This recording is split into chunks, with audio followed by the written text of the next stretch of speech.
Whatever you do, don't miss out on these money makers.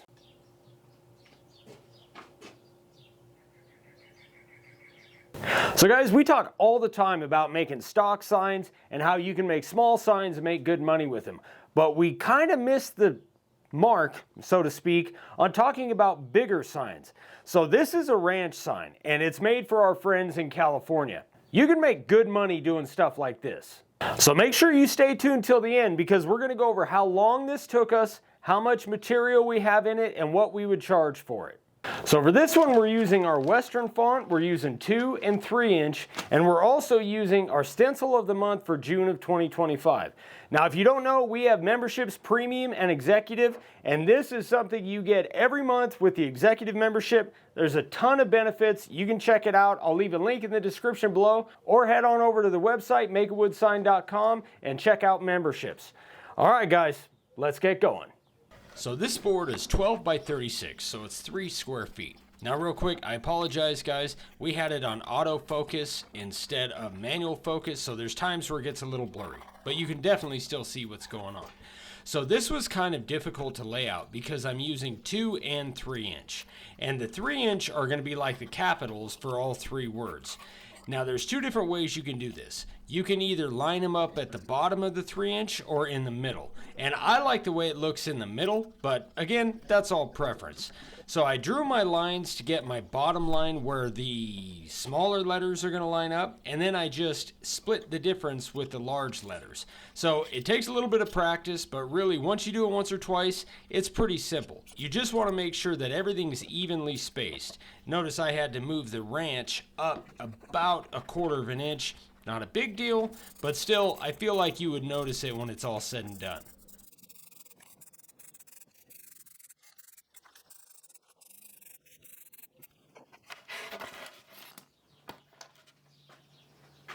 I started off with the carving liner at 1/8 inch deep. Now I did this sign different from how I normally carve. Normally I do the hard stuff first, which is, pretty standard. We always kind of preach that.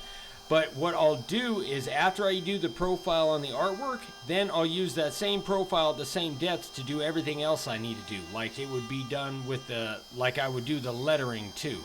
But I did that different on this one. I got the horse completely finished. Everything on it was done before I started the letters. I'm not sure why I did that. I think because I had never carved this before, so I just wanted to make sure it turned out right before I went into the hard work of doing the letters. So now that the carving liner's done, now I'm using the profile bit at 3/16 of an inch deep. And this is really a pretty simple carve. I love carving like the mane on the horse and kind of those sharp points like that. I don't know why, it's just kind of satisfying for me, but this was a lot of fun to carve. It turns out really nice, and it's not difficult at all. You just got to be able to use your carving liner bit in some of the real small areas, and you want to watch your depth too as you're doing the sharp points.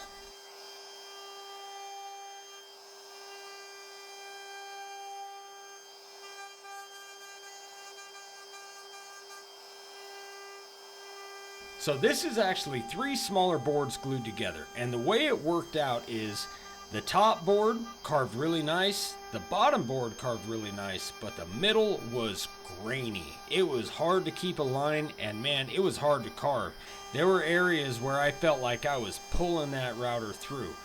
When that kind of stuff happens, it can get real tricky, because if you're pulling through the hard stuff and then you hit the soft grain board, man, you're just gonna yank that router bit all the way through that stuff. So you really got to be careful when you have a situation like this and pay attention to which board you're carving.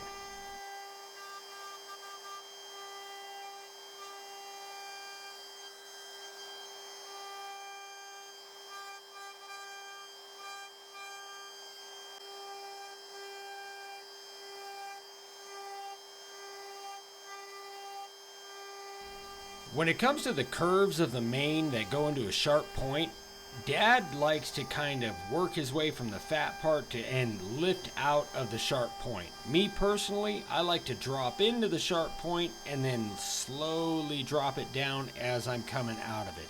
So try several different ways and kind of see what works best for you.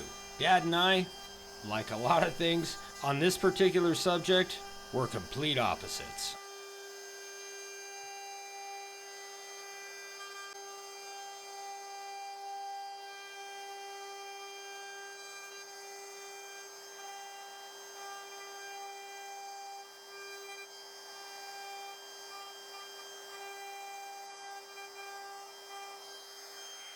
Now that the initial carving is done, I'm going to drop that same profile bit down to 1/4 of an inch, and I'm just going to go over everything again. Now I'm going to come back with a 90 and do the outline, a big bold line around the whole thing, but it gets real tight in some of these areas, so even though this is an extra step, it's definitely worth the extra maybe 3 or 4 minutes that it took me to do it. That way I don't end up cutting off something I don't want to cut off with the 90-degree bit.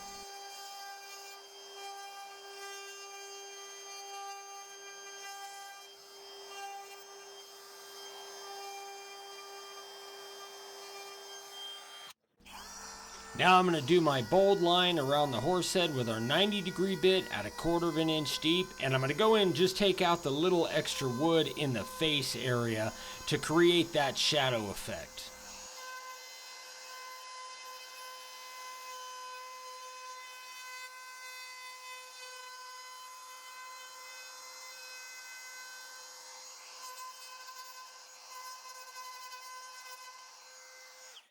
Now it's time to start carving the letters. Now I could have gone at a full 1/4 of an inch deep, and to be honest, if I was using a different board, I probably would have.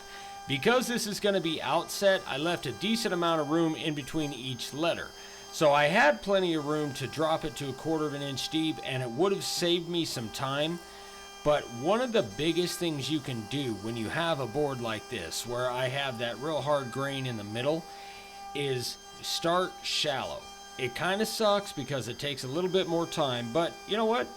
This is fun. We enjoy doing it. So if it's a little bit more time, who cares? But if you're having a hard time keeping a straight line, go shallow first, and then you can always go back around and cut it deeper, which is exactly what I did here. I started off with a profile at 3/16, and then I went back around everything again at 1/4 of an inch deep. And that seems to kind of be the standard now. We do it on almost everything, even though sometimes it's not really necessary, but for this, it definitely was because of that real grainy middle. Also, on the S, I had a knot right there that we filled a while back when we first made this board. You can carve through knots almost always. You just have to make sure that they're solid, so glue them up first.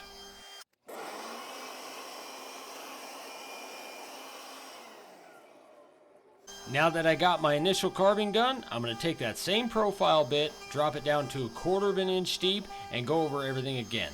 Now, one thing you want to be careful of, and you'll see me do it with the 90-degree too, when you have something like this, do the inside stuff first, because that's the easiest to forget.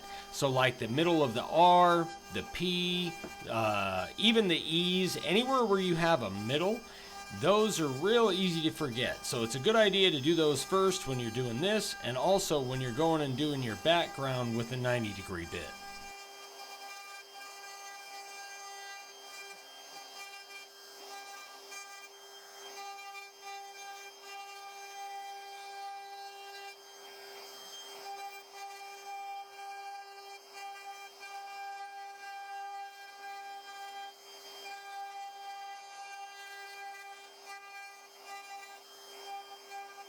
Now I'm using the 90-degree bit. I'm going to make my cloud, which is basically the shape around the letters that I'm going to carve everything out of.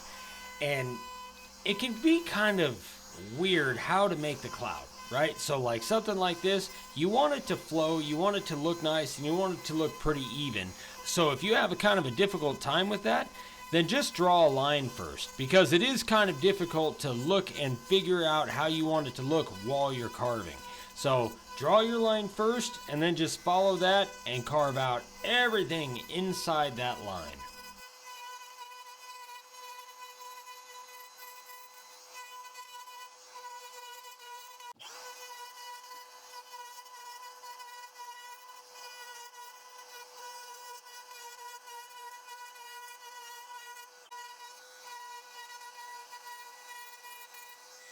And don't forget to brush your carving. Get all the extra little stuff in there that might just be barely hanging on. Knock all that crap out before you spray. Now we're just going to put the edge on it. I'm using our 45-degree chamfer bit, and I'm going to do a scalloped edge. So a word to the wise, guys. If you're going to scallop your boards, scallop them as deep as you can. It really adds a lot of depth. It's just like the rest of the carving. Generally speaking, if you carve too shallow, it almost looks burned on or it just doesn't look quite right. So the deeper you can carve and the deeper you can scallop, the better. Now once all the carving's done and it's all sprayed off, I'm going to spray it with our black primer, give it about 5 minutes to dry. Then I'm going to sand it with our 60 grit disc on the disc sander and 120 grit on the random orbital. Now a word to the wise, before we did the layout, I actually put some clear on the front of this board to keep it from bleeding. But I messed up. I should have put it on the back too. Because only one side was sealed, as I was carving, it actually started to cup on me. So if you're going to do this, if you're going to put some clear on one side, make sure to clear the whole thing. Make sure to put it on both sides. That way it won't cup near as bad and you don't get a bunch of moisture coming from only one area of the board. That's a mistake that I won't make again.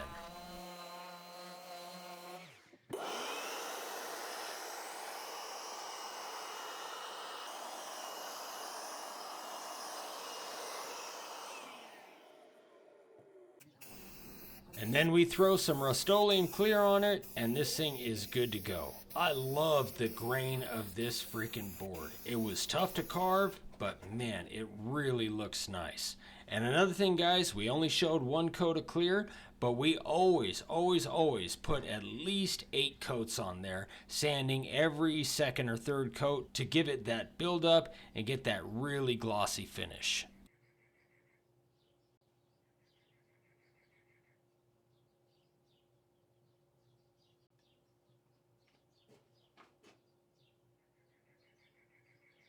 All right, guys, so let's talk about cost and let's talk about profit. So it's finally finished. Now, with filming, it took Dad and I right about 4 hours. And I think if we weren't filming, if we were just knocking this out, we'd get it done in under 3. As far as cost, this is about $15 worth of wood. Now, you still have your consumables. You got your primer, your spray, your clear, your sandpaper. So definitely under $20 as far as your full cost of material. Now, if Dad and I were to sell this, we charge between $150 and $200 a square foot. But if your situation is different, if you're just doing this as a side hustle, or if you're not super busy and you need a little bit of extra income, you could charge $75 or $100 a square foot. So at $100 a square foot, this would be $300. Now, if you charge $75, that's $75, that's $225. And for less than $20 of material, that's a pretty good profit for an afternoon. Even if it takes you longer to carve, even if it takes you 4 hours, still pretty good. So, guys, thank you so much for watching. As always, you can always find everything we use on every one of our videos at makeawoodsign.com. Check it out, see if there's anything you need, and we'll see you on the next one.